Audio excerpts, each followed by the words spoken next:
किस मुद्दे को लेकर आज की प्रेस कॉन्फ्रेंस बुलाई है? सबसे पहले अपना नाम बताएंगे आप। जी, मेरा नाम हेमराज ठाकुर, मैं नायब सरपंच पंचायत हल्का जनकपुर दक्षिण से।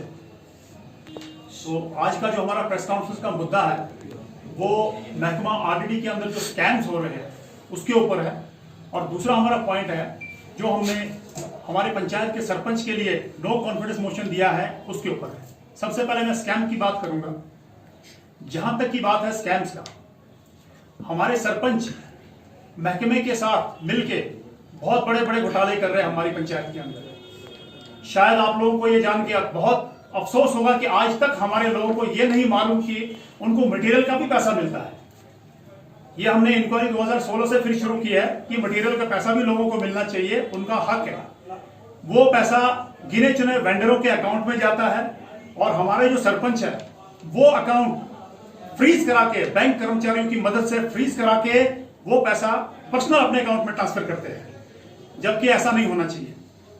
दूसरा, अपनी दादागिरी के साथ में कारगुजारी रजिस्टर अपने कब्जे में रखना, मनमर्जी करना, पंचायत के जो नुमाइंदे हैं उनको अपने साथ में मिला के काम नहीं करना, अपनी मर्जी से काम करना, ये उनकी गलती है। जबकि जो मेंबरान उनके परिवार का एक सदस्य है उन्हें उनके साथ काम करना चाहिए। जब हमें इस चीज की कंप्लेन मिली तो हमने एक कंप्लेन डीसी साहब को हैंडओवर की और एसएसपी साहब को हैंडओवर की। डीसी साहब ने एसीडी साहब के ऊपर मार्क करी और एसएसपी साहब ने डीएसपी साहब के लिए मार्क किया और डीएसपी साहब ने एसएचओ दक्षिण के लिए मार्क करी। इस बारे में इंक्वायरी चली। जो एसएचओ दक्षिण साहब है उन्होंने 4-5 जगह कैंप लगाया और पंचायत के हर एक सदस्य से अलग अलग इंक्वायरी करी, वेंडरों से, मेंबरों से और बाकी आम पब्लिक से, जहां पे पाया गया कि आसिफ हुसैन इसका दोषी है। तो लगभग 1 करोड़ रुपए की जो रिकवरी तो नहीं हुई, लेकिन माना गया है वेंडरों ने कि हाँ जी हमारे अकाउंट में ये पैसा आया है। लेकिन अब दुख इस बात का है कि उस कार्रवाई में ढिलाई हो रही है। हम इसलिए एसएसपी साहब का बहुत शुक्रगुजार है कि उन्होंने इस काम के ऊपर बहुत तवज्जो दी और बहुत जल्द ये प्रोसेस शुरू किया। लेकिन दूसरी तरफ आरटीडी डिपार्टमेंट की तरफ से हमें काफी दुख है कि वो इस काम में भी बाधाएं देता है। जब हमने नो कॉन्फिडेंस मोशन फॉरवर्ड किया है तो 20 दिन के अंदर, जो पंचायत राज एक्ट के तहत 20 दिन के अंदर अंदर इसके ऊपर कार्रवाई होनी चाहिए, लेकिन इसके ऊपर कोई कार्रवाई नहीं हुई। ना एसीडी साहब ने कोई इंटरेस्ट लिया इसमें, ना हमारे बीडीओ साहब ने, ना हमारे जो चेयरमैन साहब है, नो पंचायत सेक्रेटरी। मैंने कॉपी सेक्रेटरी साहब को भी दी है, पंचायत अफसर साहब को भी दी है, उसके बावजूद इसके ऊपर कोई कार्रवाई नहीं हुई। आज 20 दिन से ऊपर हो चुके हैं, जबकि 20 दिन के अंदर अंदर इसके ऊपर एक्शन होना चाहिए। बहुत अफसोस की बात है, एक तरफ पुलिस महकमे ने इतनी तेज कार्रवाई की है, पूरी इंक्वायरी कर ली है और हमें उम्मीद है, मैं अपील करता हूं एसएसपी साहब से, डीसी साहब से कि जिस तरह से अभी तक तेजी से ये कार्रवाई चल रही है आगे भी ये इसी तरह चलती रहेगी और जो मुजरिम है वो सामने आ जाए, मेरी यही गुजारिश है। और दूसरा, मैं आरटीडी डिपार्टमेंट को एक चेतावनी देना चाहता हूं, चाहे वो कितना भी छुपाए जुर्म को, वो जुर्म नहीं छुपेगा। चाहे हमें एनआईए के पास जाना पड़े, हम इसकी जांच करा के रहेंगे। एक पंचायत के अंदर लगभग 1 करोड़ रुपए का रिकवरी हो रहा है।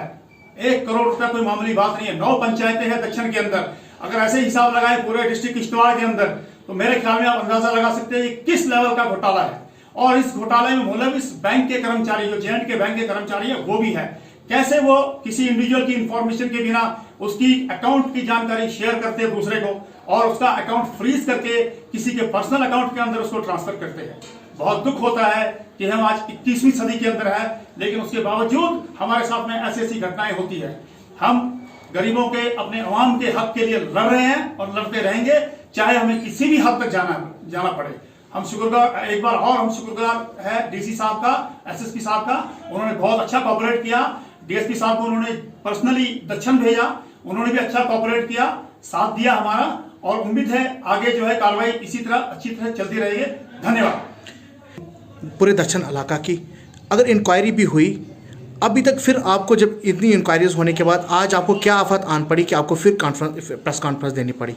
हमारा प्रेस कॉन्फ्रेंस का मजबूरी में हमें आना पड़ा। हम इंतजार कर रहे थे कि 20 दिन तक जो है ब्लॉक डिपार्टमेंट जो है अपने कर्मचारियों को भेजेगा, चेयरमैन को भेजेगा, बीडीओ को भेजेगा, सेक्रेटरी को भेजेगा। नो कॉन्फिडेंस मोशन की जो नौबत है 20 दिन के अंदर तो जो पंचायत रूल एक्ट के अंदर है वो होना चाहिए। अभी तक कार्रवाई नहीं हुई। हमने इंतजार किया, आज 22वां दिन है, लेकिन डिपार्टमेंट के कान पे जूं तक नहीं रेंग रही है। हमें मजबूरन आना पड़ा दक्षिण से यहाँ पे ये कॉन्फ्रेंस करने के लिए, और हम एक बार फिर चेतावनी देना चाहते हैं डिपार्टमेंट को, कितना भी कोशिश कर ले बचाने की नहीं बच पाएगा। जो मुजरिम है वो सामने आके रहेगा, चाहे हमें एनआईए की जांच करानी पड़े, चाहे किसी की जांच करानी पड़े। आपने कहा कि हमारे पास उसके प्रूफ है, हमारे पास जो वेंडर्स है, वेंडर्स का अकाउंट डाटा है हमारे पास में, जो वेंडर्स के अकाउंट में ट्रांसफर हुआ है पैसा, उसको पर्सनली जाके इन्होंने बैंक कर्मचारियों से मिलके उसको ट्रांसफर कराया अपने पर्सनल अकाउंट में। जो हमारे सरपंच साहब है उन्होंने अपने उसका, वो वेंडर सामने आ जाएगा, महेंद्र सिंह नाम है उसका, उसके अकाउंट में ट्रांसफर किया, वो फ्रीज कर दिया गया अकाउंट। क्या अथॉरिटी है बैंक मैनेजर को ऐसा करने की?